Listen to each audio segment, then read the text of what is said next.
Hey guys, and welcome to a brand new video. Today I will be giving you a few tips and tricks about the arena and how you can become a better player in general. But firstly, we got to talk about what are your goals. So what are your goals in arena? Do you have a goal of getting to Champions League? Do you have a goal beating your friends, being a specific rank? Do you have the goal to be one of the best, to be like in a tournament? Well guys, I have good news for you because you can achieve that.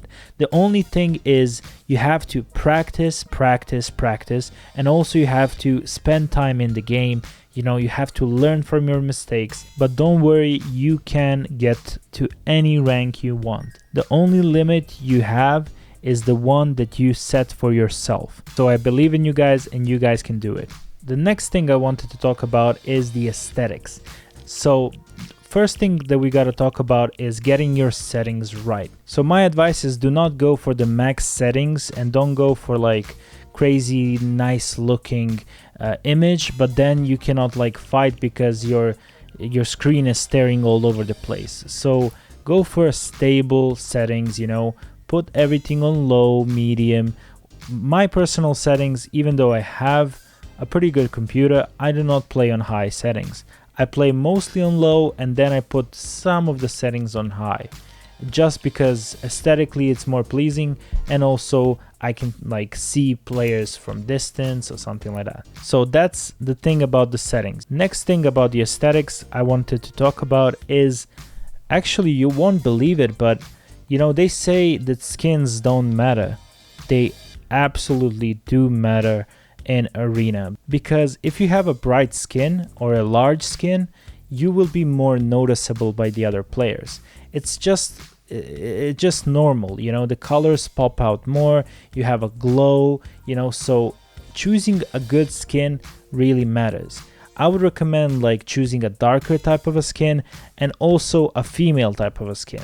Also, any back blings or like pickaxes that leave a contrail, they are really bad. So anything that glows, has like bright colors, or leaves like a contrail, for example for pickaxes, when you swing the pickaxes, if it leaves like, for example, if the pickaxe is yellow, it leaves like a yellow outline when you swing it, that's bad. Try to find like pickaxes that don't have any light on it. And the most important thing about your locker is you have to disable any contrails.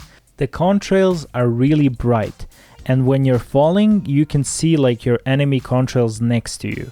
Then you can like count how many people are next to you. But if they don't use contrails, it's very hard to know how many people are dropping with you. And to know how many people are next to you when you drop is really important.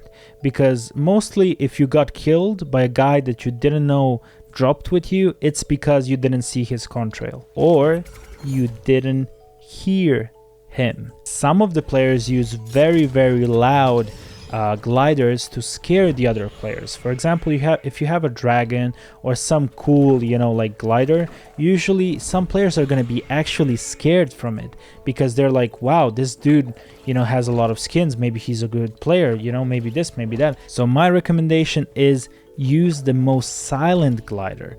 But if you're an aggressive player, use a very loud glider, because then the players are going to be even more scared from you. So that depends if you're an aggressive or a passive player.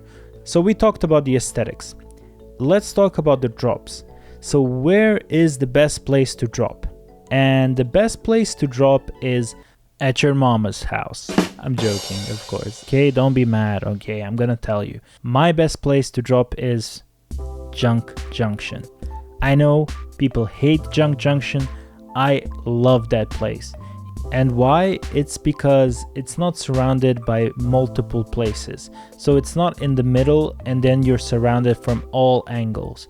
You only have to worry about Haunted Hills, and also you have like the little movie set garage thing, the little trailer house, and also the llama that is above Junk Junction. But the thing is, no one goes to the llama. It's very risky to go there because the chests are so risky that you can't count on it. If they go to the movie set, you will see them.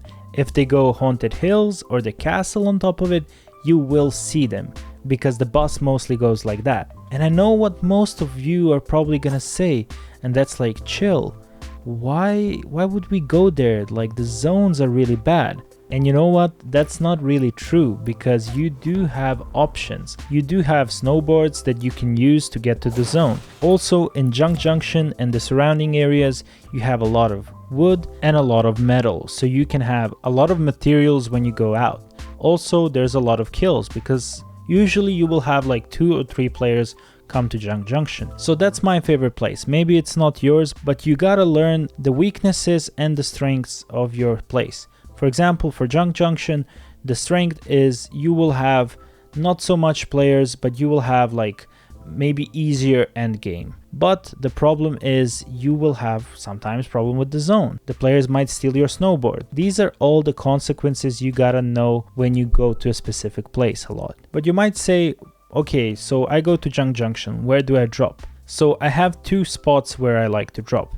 First one is the middle house, the most commonly dropped house on the roof. If I see a gun on the roof, if I'm first there, I'm going for that house, because you will surely have 2 chests in that house. Also, you have a natural high ground. Even though it's not that high, people will be afraid of challenging you. The second place is the other house. I do not usually go out in the open. Only if I see a shotgun, I go out in the open. But the second house is not really my favorite house. You know why? Because sometimes the chest will not spawn, and sometimes you won't find anything near it or in it. So the best thing what you can do is you just smash the floor, you get out of Junk Junction, and you go to the llama. Like, trust me, I would say about 90% of the time people won't even notice you.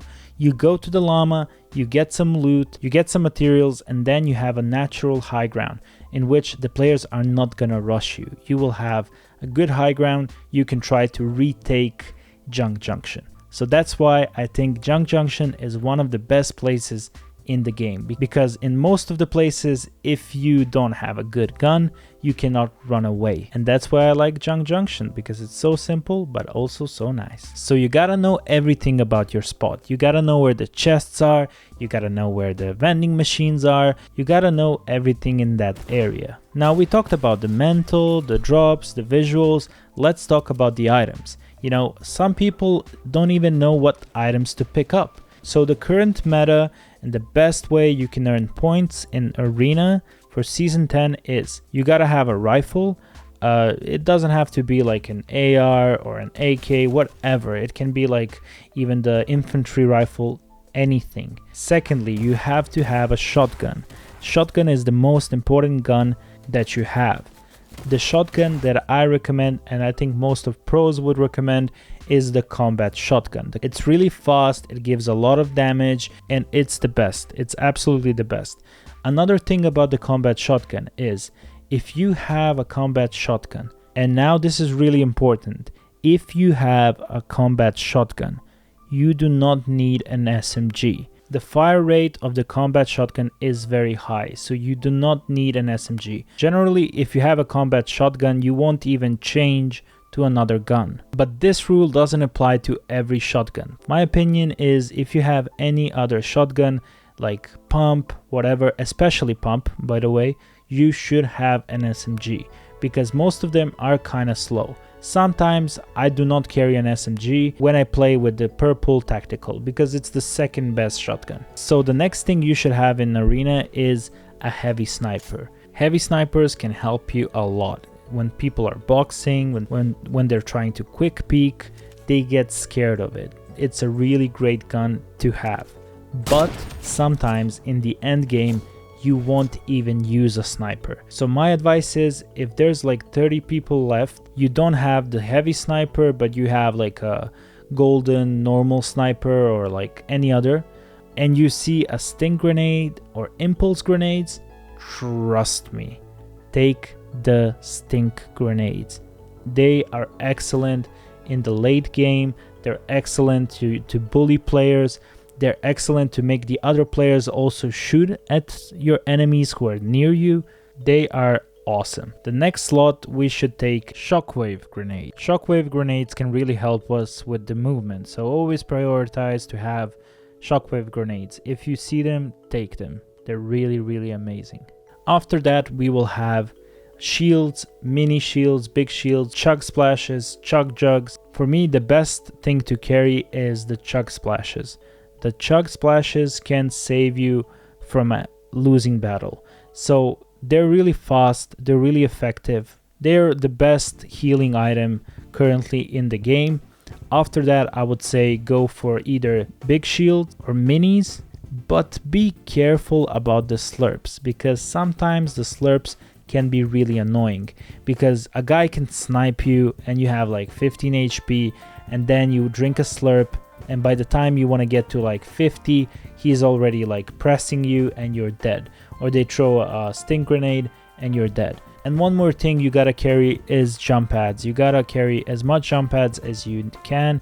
They will help you a lot. They are sometimes a lifesaver. One of the most important things that I can give you as an advice for all of you who watched this far is do not attack an enemy if you're not ready.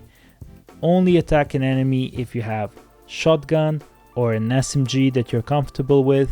Some shields possibly if you can find some. If you don't, you gotta go YOLO sometimes, and a bit of materials. You know, at least 100 can be really helpful for you to defend yourself and destroy the other player. This is really important in the early game. This is one of the most important things in the early game. So just drop, find a shotgun. Next objective is find minis. If you can't find minis, you know, farm some materials.